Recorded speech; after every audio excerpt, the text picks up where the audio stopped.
যাই হোক, আমি আমার পেশেন্টকে বোঝাতে সক্ষম হইনি।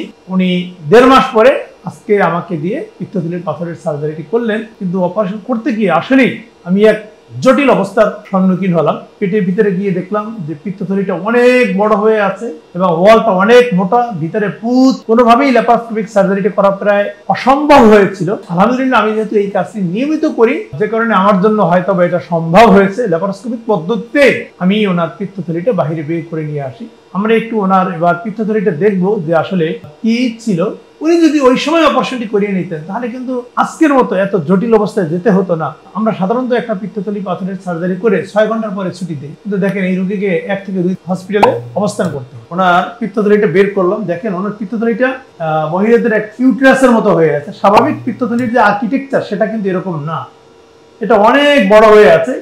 আর আপনি কতটা বড় সেটা এখনো আন্দাজ করতে পারবেন না, কারণ হচ্ছে ভিতরে থাকা পুঁজ আমি অলরেডি সাকশন দিয়ে বের করে ফেলেছি। যদি বের করে না ফেলতাম, একটা ছিদ্র দিয়ে এই পিত্তথলিটা বের করে আনা সম্ভব হতো না। এজন্য আন্দাজ করা কঠিন যে এটা কত বড় ছিল। আসলে এটা অনেক বড় ছিল থলি, সেখানে পুঁজ জমেছিল। পুঁজটা আমি প্রথমে বের করে পরে পিত্তথলিটা বের করে নিয়ে আসছি।